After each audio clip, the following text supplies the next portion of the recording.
Salve, salve turma, tudo certo com vocês? Eu sou o Lucas Tadioto, esse aqui é o canal Stake Cheia. Nesse vídeo vou trazer para vocês aqui uma análise completa e detalhada sobre os jogos de volta das quartas de final da UEFA Champions League que a gente tem nessa terça-feira, dia 15 de abril de 2025, beleza? Vamos falar um pouco sobre o que foram os jogos de ida aí desses confrontos, o que isso reflete nos jogos de volta, quem tem vantagem, quem tem que buscar retomar aí a sua condição de desvantagem, né, no confronto. Então a gente vai falar um pouco sobre todos os cenários que a gente pode encontrar nesses jogos. E se você não é inscrito no canal, já convido você a se inscrever aqui no canal, deixar um like aqui no vídeo para fortalecer o conteúdo e comentar aqui nos comentários o que você acha desses jogos, beleza? Começando falando aqui sobre Aston Villa e PSG. No jogo de ida tivemos aqui 3-1 para o PSG na França, né? Então foi um jogo onde a gente teve um time que de fato desequilibrou. O time do PSG não só confirmou no placar, como também nas ações dentro do jogo o seu amplo favoritismo contra o Aston Villa nesse confronto de 180 minutos. Criou uma vantagem aí que vai ser muito difícil de ser batida pelo time inglês, na minha visão, fazendo um jogo de posse de bola ofensiva, de controle de jogo no ataque, de aproveitamento das oportunidades criadas, né? O volume de chances criadas aqui pelo PSG foi até pequeno em relação ao volume que o time teve, né? Se a gente pegar e analisar o gráfico aqui do primeiro jogo, vocês vão ver que desde os primeiros minutos aqui o PSG foi extremamente dominante aqui dentro da partida. Acabou tomando 1-0 primeiro, né? O Aston Villa abriu o placar. Nesse momento aqui eu estava posicionado a favor do PSG.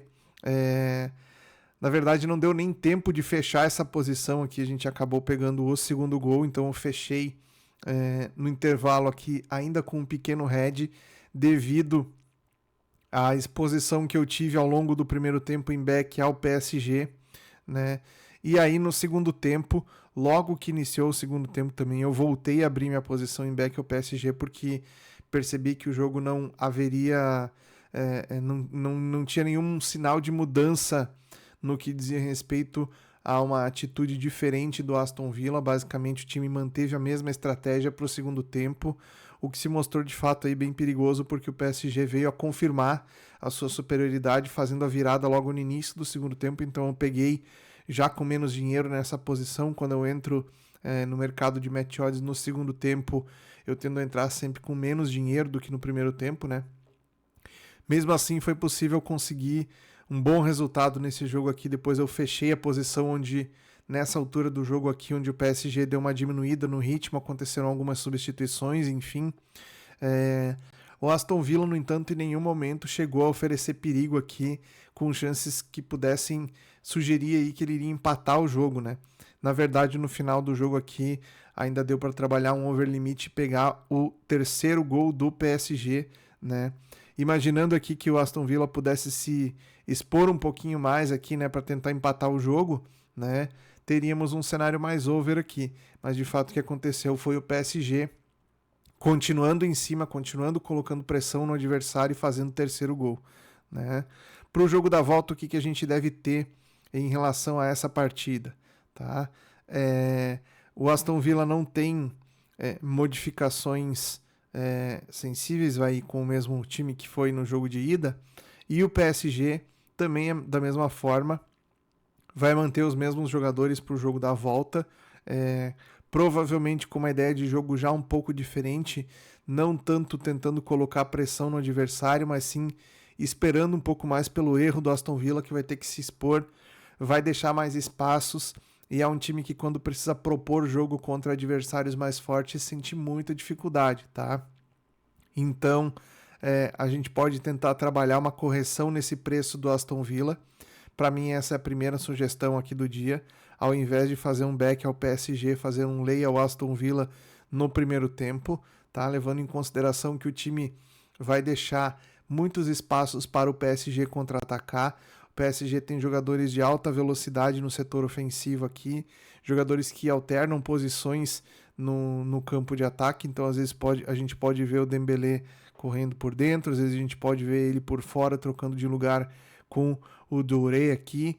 O Kvaratskhelia é um jogador que tem muito essa qualidade de trazer a marcação junto com ele, então vai ter sempre, quando ele jogar aberto pela ponta esquerda, vai ter sempre uma dobra de marcação em cima dele, facilitando com que jogadores ingressem pelo meio aqui, entrando como elemento surpresa. Então a gente deve ver muito essa movimentação aqui no jogo do PSG, como fez no jogo de ida, talvez menos no jogo da volta, mas esses jogadores aqui, se eles forem colocados no 1-1 contra os zagueiros adversários, muito provavelmente eles vão ter vitória na maioria das disputas. Então temos aqui motivos para acreditar que o PSG pode fazer sim um excelente segundo jogo também aqui, né? E caso saia na frente no placar, dificilmente o Aston Villa vai ter poder aí para buscar esse resultado, que já está com 2 gols de diferença. Se tiver 3 gols de diferença, aí fica de fato muito inviável, né? Basicamente é por aqui que passa o meu trabalho nesse segundo jogo. Se a gente tiver um cenário onde o PSG abrir o placar no primeiro tempo, pode ser um jogo muito interessante para over no segundo tempo, porque o Aston Villa não terá outra solução que não se jogar inteiro para o ataque, e aí a gente vai ver um time que não tem esse tipo de abordagem recorrente aí no seu estilo de jogo, né? Estando nessa condição aí, vai ficar ainda mais fácil do PSG explorar as fragilidades defensivas do time do Aston Villa. Então, pode ser que abra para mercado de gols, principalmente se o PSG abrir o placar no primeiro tempo. Beleza? Depois a gente tem o outro jogo das quartas de final, que é Borussia Dortmund e Barcelona. Se a gente falava de um visitante que tinha bastante vantagem, no caso do PSG indo visitar o Aston Villa, aqui a gente tem o Barcelona que meteu 4-0 no jogo de ida contra o Borussia Dortmund. Borussia Dortmund é uma equipe acostumada com o jogo reativo.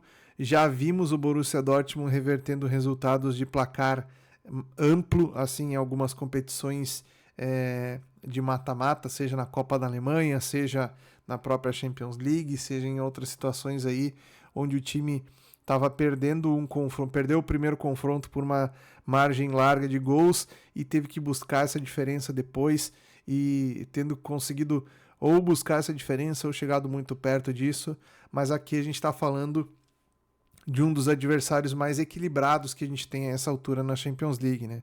O Barcelona vem fazendo uma temporada praticamente irretocável, tanto na La Liga quanto na Champions League também, onde consegue fazer jogos cada vez melhores. Parece que o time do Barcelona, conforme a temporada vai chegando mais para o final, o time vai melhorando ainda mais as suas virtudes, né? A sua qualidade técnica, o seu desempenho, principalmente com bola no campo do adversário, né? Então a gente, quando olha o time do Barcelona jogando, a gente vê que as individualidades elas se destacam ainda mais, justamente porque a parte coletiva do Barcelona tem funcionado muito bem, né? A nível de esquema, a gente vai ver o Dortmund um pouco diferente. Se a gente pegar o jogo de ida, aqui a escalação do Dortmund basicamente vai se manter a mesma coisa, né? Uma linha de 4, uma linha de 5, é um 4-5-1 basicamente assim, né? Que tem jogadores de meio campo com muita chegada, né?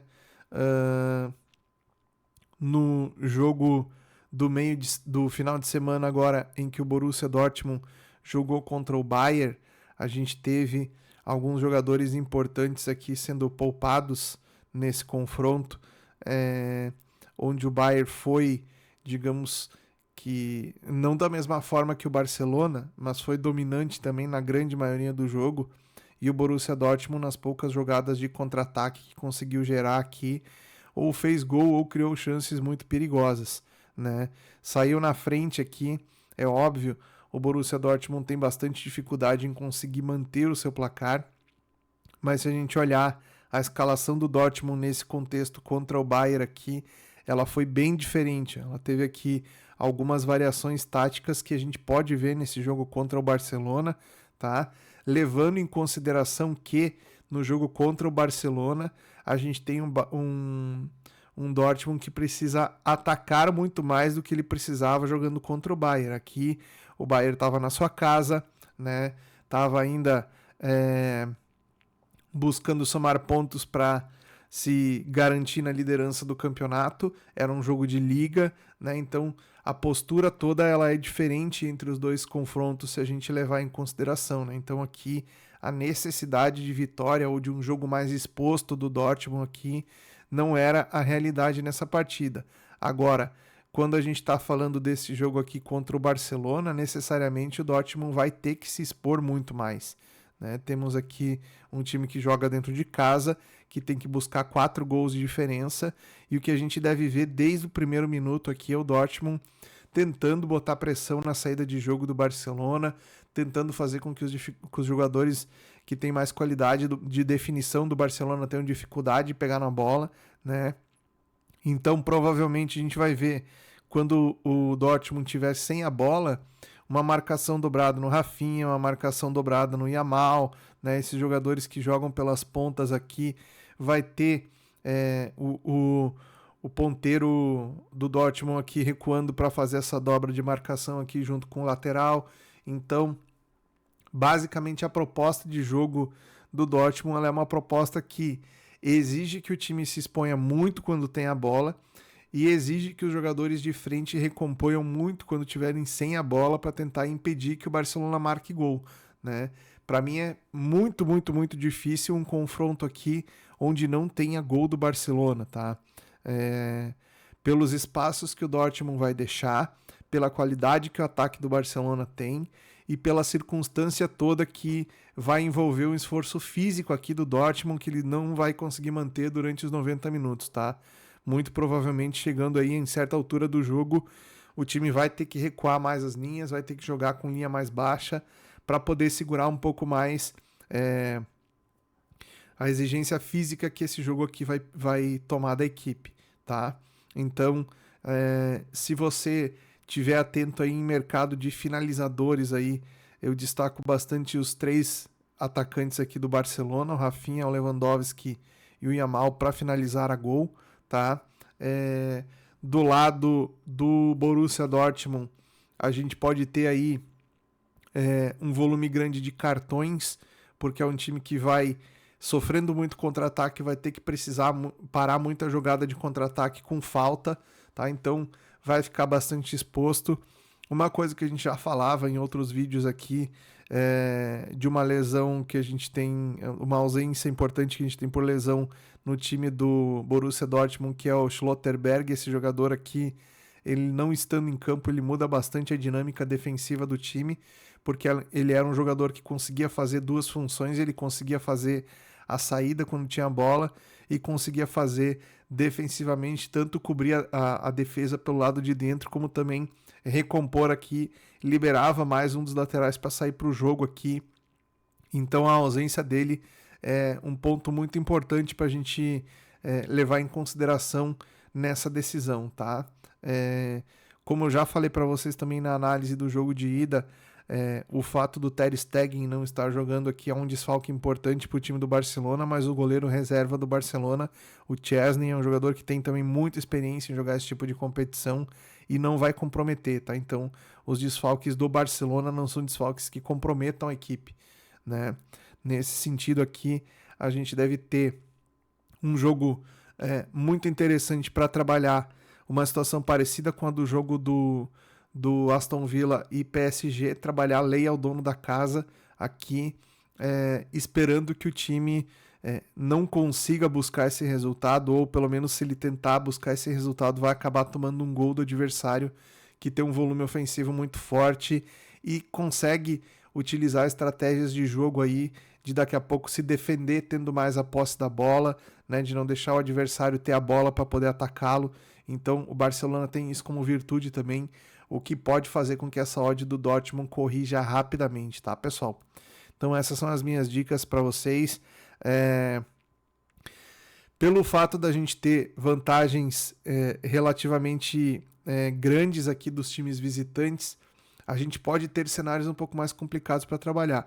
Eu falo sempre nos vídeos aqui que quando a gente está falando de jogos de Champions League, a gente tem desafios como traders aqui para operar, porque não são jogos às vezes com leitura muito clara, ou pela qualidade técnica dos times, as janelas de oportunidade elas são muito curtas em relação ao que a gente tem dentro do jogo, tá? No jogo de ida desses dois enfrentamentos aqui, a gente teve boas janelas de oportunidade para trabalhar a favor do Barcelona, a favor do PSG também, né? Mas é aquele negócio, se você não conseguiu fazer dinheiro nesses jogos aqui, não fique apavorado, não fique nervoso, porque é dentro desses mercados aqui que estão os maiores traders, que estão os caras que trabalham com mais dinheiro e com mais qualidade, com mais experiência nesse tipo de competição, tá? Então, é justamente nesses mercados aqui que você vai construir qualidade emocional no seu trabalho, você vai construir técnica, você vai construir leitura. É justamente em jogos desse nível de dificuldade aqui para trabalhar que a gente consegue ter a nossa casca como profissionais aqui no trading esportivo sendo melhorado e tendo esse crescimento técnico aí como profissionais dessa área, beleza? Queria lembrar sempre que se você quiser fazer alguma entrada pré-live ou se você quiser fazer alguma entrada no mercado de finalizações, se você quiser fazer uma entrada no mercado de cartões, no mercado de escanteios, eu recomendo a Superbet, que é a casa que eu estou utilizando para fazer esse tipo de entrada aí, que são entradas paralelas ao que eu faço no ao vivo dentro da Exchange. Então, se você quer utilizar uma casa de apostas Panther que seja confiável, que seja boa e que tenha odds dinâmicas aí no live, crie sua conta na Superbet, o QR Code está aqui na tela e o link está na descrição do vídeo, beleza? Um grande abraço, nos vemos amanhã nos jogos, até lá!